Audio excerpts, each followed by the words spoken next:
Eder. Mech. Pallister. Nel rione San Luigi, a Trieste, certe storie iniziano sempre allo stesso modo. Un condominio qualunque, una porta, un silenzio che dura più del solito.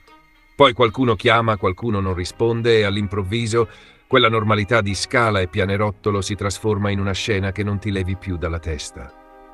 Giovedì 18 dicembre nel primo pomeriggio scatta l'allarme in via Felice Maclig, Civico 16. Un conoscente di Nicola Granieri entra nell'appartamento dove l'uomo viveva da solo e lo trova a terra nel soggiorno, in un lago di sangue.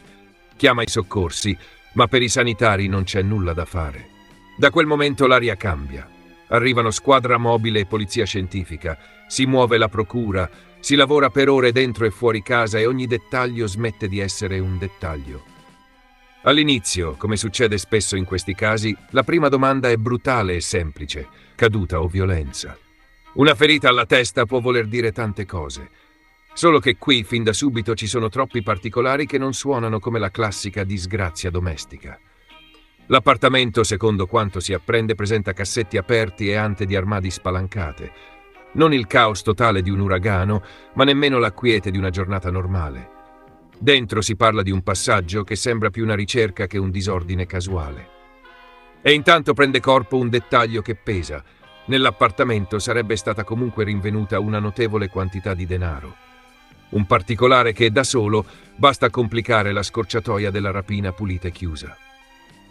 Fuori dall'appartamento, nelle ore successive, emerge un altro elemento inquietante. All'interno della palazzina vengono notate tracce rosse che si presume siano sangue lungo le scale e su superfici comuni. Non è soltanto sangue in casa, quindi. È una possibile scia, e quando hai una scia hai anche una domanda automatica. Chi si è mosso e perché? In quel punto l'indagine prende una direzione sempre più netta. La polizia scientifica lavora a lungo e arrivano rinforzi anche da Padova. Ogni cosa viene trattata come potenziale prova e parallelamente la polizia in queste ore sta vagliando immagini di videosorveglianza acquisite da impianti pubblici e privati nelle vicinanze di via Maclig. Vengono sentite persone vicine all'uomo, come vicini di casa e parenti. È la fase in cui un condominio diventa una mappa. Orari, rientri, rumori, porte, ascensori, movimenti che fino al giorno prima non contavano nulla. Nel frattempo entra in campo anche la medicina legale.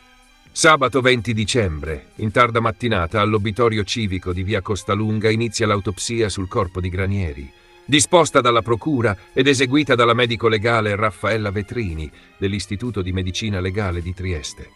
L'esame serve a chiudere la porta alle interpretazioni e ad aprirla ai fatti, stabilire con precisione la causa della morte, la natura della ferita, eventuali altre lesioni, tempi compatibili. Ed è qui che arriva l'aggiornamento più pesante, quello che cambia la scena e cambia la lettura.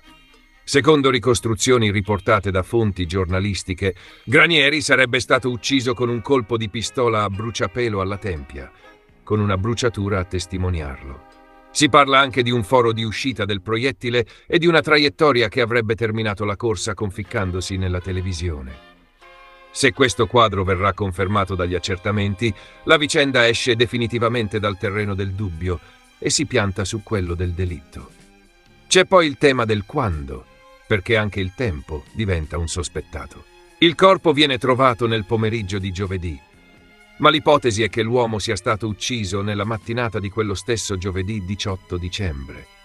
Una finestra che costringe a rimettere in fila ogni dettaglio. Chi lo ha visto per ultimo? Quali contatti ci sono stati? Se qualcuno ha notato qualcosa, se qualcuno ha sentito rumori e li ha archiviati come normale vita di condominio. A questo punto entra in scena anche il profilo della vittima. Non per trasformarlo in un romanzo, ma perché per chi indaga il movente spesso si nasconde nella routine. Nicola Granieri viene descritto come un uomo di 73 anni che commerciava oro. In casa, secondo quanto ricostruito, sarebbero stati trovati contanti e valori e compare un dettaglio che pesa ancora di più. La cassaforte sarebbe stata trovata aperta e non completamente vuota. In sostanza, non l'immagine lineare del colpo, via tutto e fine. Piuttosto un quadro più ambiguo. Qualcosa c'è, qualcosa potrebbe mancare e chi è entrato potrebbe aver cercato una cosa precisa, oppure essersi mosso con poco tempo, oppure essersi trovato davanti a un imprevisto. C'è anche un elemento moderno e inquietante che, se vero, vale quasi quanto una testimonianza: la presenza di telecamere in casa. E qui spunta un particolare ancora più delicato. Secondo alcune ricostruzioni, dalle telecamere presenti nell'abitazione della vittima sarebbe stata tolta almeno una scheda, come per cancellare eventuali prove. Se questo verrà confermato, non è un dettaglio tecnico, è un gesto. Ed è un gesto che racconta consapevolezza e metodo. Qualcuno che non si limita a entrare, ma pensa anche a ciò che potrebbe restare. Le indagini, per quanto trapela, vengono condotte dalla squadra mobile della Questura di Trieste e coordinate dal pubblico ministero Andrea Laganga. E il lavoro adesso corre su più binari insieme. La parte tecnica, con autopsia, balistica, analisi delle tracce e dei reperti. La parte temporale, con la ricostruzione precisa delle ore che precedono e seguono la morte. La parte relazionale ed economica, con la domanda più semplice e più difficile. Chi sapeva? Chi aveva accesso? Chi poteva entrare senza destare sospetti? Chi poteva cercare e soprattutto chi poteva sentirsi abbastanza al sicuro da provare a cancellare le tracce? In questo momento l'unica cosa davvero solida è che non siamo davanti a un mistero da una riga. È una vicenda che si è aperta con contorni sfocati e che sta diventando un omicidio con una dinamica da ricostruire pezzo per pezzo.